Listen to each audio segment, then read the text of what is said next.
2 సంవత్సరాలు ఈ పార్టీ పెట్టి ఇప్పటికి కూడా మొన్నటిదాకా ఆయన మనకెక్కడ బలం ఉంది, మన ముఖ్యమంత్రి ఎక్కడ అవుతాము, మనకు పరిపాలన జాత కాదు, మనకి నిర్వహణ జాత కాదు అని ఈయన ఎవరు మన పవన్ కళ్యాణ్ గారంటే ఇప్పుడిప్పుడే ఈ మధ్యన ఆయన కొంచెం జాగ్రత్తగా మేనేజ్ చేస్తుంటే నాదెళ్ల మనోహర్ గారి ఈ స్టేట్మెంట్ ఏంటండి, ఈ పదం గుర్తుపెట్టుకోవాలి.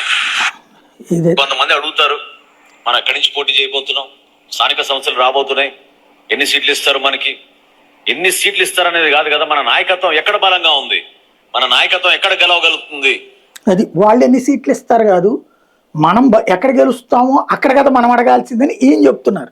అది వింత. మన నాయకత్వం చూసి ప్రజలు ఏ విధంగా ఆదరిస్తున్నారు అంటే మన నాయకులను చూసి ఆదరించే సీన్ మనకు లేదని చెప్తున్నాడు ఆయన.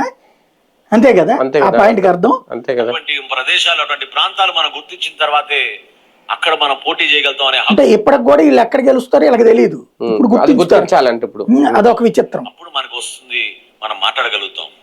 అంతేగాని 4 ఫ్లెక్సీలు కట్టుకుని పేపర్లో 4 అడ్వర్టైజ్మెంట్లు వేసుకున్నంత మాత్రాన మన నాయకత్వం రాదు మనకి. అంటే ఫ్లెక్సీలు కట్టబాకండి, పేపర్లో అడ్వర్టైజ్మెంట్లు ఇవ్వకండి, మిమ్మల్ని మేము గుర్తించట్లేదు అని చెప్తున్నారు. మరి ఏ గుర్తించాలి వీళ్ళు, నాకు అర్థం కావట్లేదు. ఇది కాకుండా దానికి చప్పట్లు కొట్టడం అంటే వాళ్ళకి అర్థమైందో లేదో మరి కాన్సెప్ట్ ఇది. అంటే మన అందరం చేతకంది అర్థంలో ఏంటి సార్ ఈ కాన్సెప్ట్ నాకు అర్థం కాదు. అనుక్షణం వాళ్ళని వాళ్ళు తగ్గించుకోవడం, లేదంటే వాళ్ళ పార్టీని